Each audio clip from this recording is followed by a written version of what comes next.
Someone sent me a video the other day about and talked about and gave examples of outside stimulation for pups, and it talked about how it could be beneficial to put this little bit of stress on pups when they're real young, and it gave the scientific reasons and all that stuff. But it was interesting to me because sometimes, as dog breeders and dog raisers and dog people, we do certain things that science, either before that time or during that time or after that time, explains the effects of it. And basically, it was saying, this is what we do generally. What we did in our house is handle the pups from when they're young. And even before that, we got real close to the females and were around them and handle them and touch them when they're pregnant and mess with them. We bring them inside, put them outside. In the early part of my breeding process, we basically had I had a shed set up with a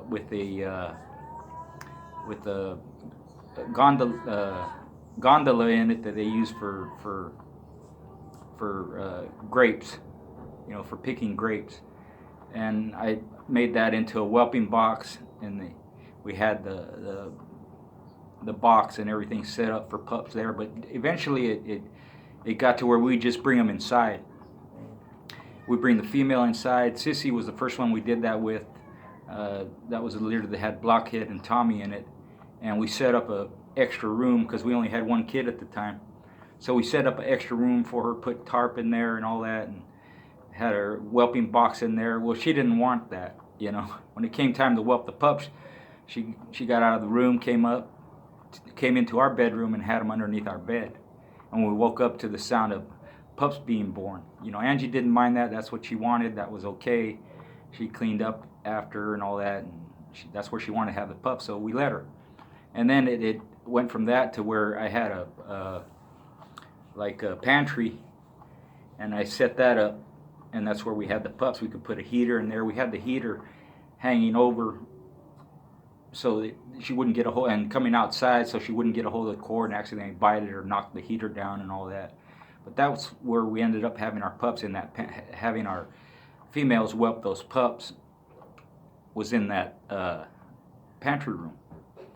And it was important for us that the whole family, the female in whelp, got used to the family being around, and she wouldn't be nervous. I think it helped them make them better mothers because they had all this help and they recognized we were there to help and get close to them, and they just ate it up.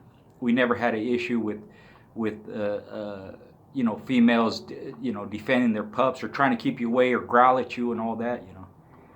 Angie was in there most of the time with them when they were whelping them in case they needed help. She could help them, and the females, they kind of appreciated that. She could give them a break. She could help take off the placenta and help clean them up and all that stuff. And we handled the pups from when they were real young. Now you can't go overboard. You can't have the kids in there, throw them around and swing them around and all that stuff. It has to be a quiet and kind of a, don't make too fast movements, and talk softly to the female and let her know that you're just there to help and all that. But it's that stimulus of handling them, picking them up, putting them down, petting them, sitting there with them. The kids would just sit in there and watch the pups feed and mess with them, And then when it was time for the female to clean up, the kids would just get out and let her do her business. When she was all done and relaxed, they would go back in there. But the video also showed, pricking them on their feet, touching their feet, areas where they're not, where dogs are sometimes not comfortable with you messing with them, like their feet, their ears, but touching their, their eye, when their eyes close, kind of petting their eyes and all that. And it's that outside stimulus, if you want to put it like this, that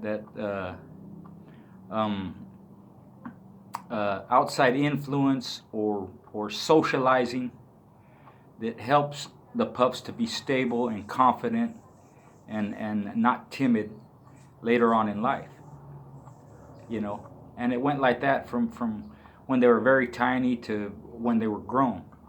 And I think that's one of the reasons, even though my dogs were real excitable and real, with me, they didn't care. Once they got older, they would jump on me and punch me in the nose. And, you know, I stimulated that part of them, you know, where I got them excited and you know, they're screaming at something, they're trying to get at something. I encouraged it. But with the kids, they didn't do that. Even if they nutted up and the kid was standing in their area and they tried to go after something, they would avoid the child on purpose, so, knowing that, you know, they could knock them down or hurt them or get them wrapped up in their chain. They were always cognizant of the kids being there, you know, and they avoided hurting them. With me, they didn't care. You know, if I was holding them, they saw something or something got close, whether it was a cat or chicken or something, they jumped right out of my arms. They didn't care if the chain hit me or this and that. But again, that was the difference. I didn't discourage any of that, you know. But the handling of the pups and taking them wherever we went, let the kids hold them. They take them into their bedroom. They sleep with them at night, you know. They carry them around and they pass them back and forth. All these outside stimulants, all this stress, you know, they said something like limited stress or a little bit of stress or whatever is good for the pups. And we didn't look at it that way from a scientific view. We just looked at it from, you know, they should be accustomed to everything just about, you know, and they should be accustomed to being handled and passed around.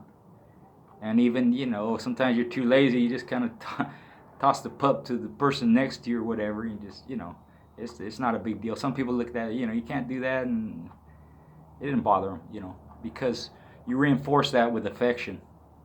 You know, we didn't let the kids, you know, carry them around by the throat like you see kids do, or sometimes pick them up by the tail or grab them by the ears and swing them around. They'll get rough with them, too rough. So even though, except when the kid took them to bed at night, even though the kid was around them all the time, some adult was usually there with the child just to monitor their behavior, make sure they don't get too rough with them, you know.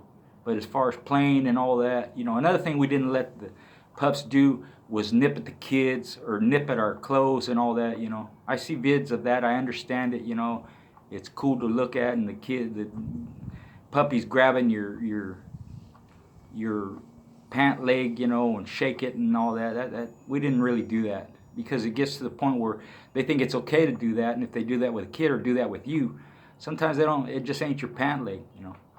They'll grab your finger, they'll grab your ankle, you know. And there again, you see these videos. Look what happened. Look this. Look at my leg. That's just dumb, you know. The dogs have to have some type of discipline, you know. And the one thing we taught our kids to teach a dog was no. So once they understood what that meant, whatever the dog was doing, if the kid didn't like it, they could just tell him no, and the dog would stop, because it was ingrained in their head that means stop doing what you're doing now, you know. But it's that stress, as they called it, is what is good for the pups. And these are day-old pups, you know, week-old pups. You just do that throughout their life. And for me, it was so the dog could be handled. And not just by me, not just by my kids or my wife, but anybody that knows how to handle a dog could take one of my dogs, even if they were excited and crazy, and handle them. Because in that mindset of being excited and crazy, my dogs wouldn't turn on you and bite you. They might fight to get out of your arms. They might scratch and turn around and turn circles, but they wouldn't turn on you and bite you. And a lot of it was from the very first days of them growing up, them developing, that they were accustomed to be handled by humans. So again, this is a short vid. You know, let me know what you think about it, your experiences, if you think it's good to do that. Some people don't like to mess with their females at all. They leave them alone. They let them do their thing.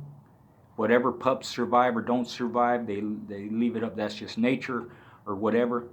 A lot of females don't like you messing with their pups. They don't like you near them. I understand that. But mine were never like that, you know. They just, you know, if it's a family affair, it's a family affair. And there's been several times when Angie's been in there, and you know, after 8 or 9 pups, that female's tired sometimes, man. So you give her a little hand by taking the placenta off for her and wiping the pup off, and our females seem to appreciate it.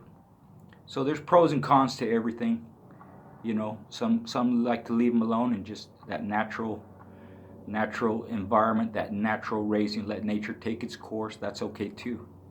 But for us, and for me especially, later on, for the later on part, it was important for the pups to be stimulated that way, to be exposed to some of that stress, and to be raised in an environment where all outside interferences or influences didn't negatively affect the dog, the puppy or the dog. So let me know what you think.